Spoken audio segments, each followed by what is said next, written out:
தேனி கொட்டக்குடி ஆற்றில் வெள்ளப்பெருக்கு ஏற்பட்டதை தொடர்ந்து அணை பிள்ளையார் நீர்வீழ்ச்சியில் செந்நிறத்தில் தண்ணீர் பெருக்கெடுத்து ஓடுகிறது. அந்த காட்சியை பார்க்கலாம்.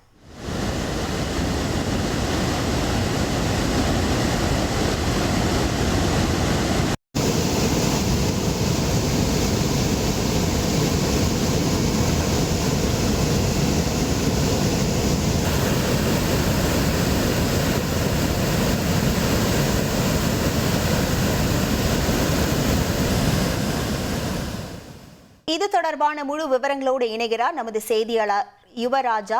வணக்கம் யுவராஜா, இதனால் ஏதேனும் பாதிப்புகள் ஏற்பட்டிருக்கிறதா? முழு விவரங்கள். வணக்கம்.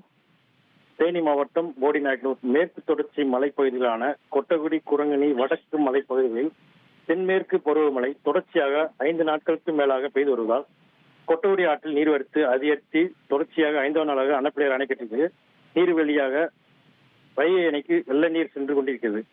போடிநாயக்கனூர் அருகே உள்ள இந்த அணைப்பிள்ளையார் அணைக்கட்டு நீர்வீழ்ச்சியில் ராஜவாய்க்கால் வழியாக போடி ஸ்டூட்ரா பகுதியில் உள்ள 7 குளங்களுக்கு அதிக நீர் செல்வதால் விவசாயிகள் மகிழ்ச்சி அடைந்துள்ளனர். மேலும் உபரி நீரானது அணைக்கட்டு நீர்வீழ்ச்சி வெள்ள நீராக ஆர்ப்பட்டுக் கொண்டு வைகை அணைக்கு செல்கிறது.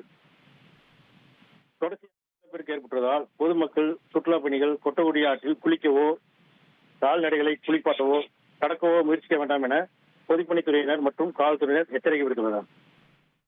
உங்கள் விவரங்களுக்கு நன்றி யுவராஜா. செய்திகளை உடனுக்குடன் தெரிந்து கொள்ள உடனே சப்ஸ்கிரைப் பண்ணுங்க.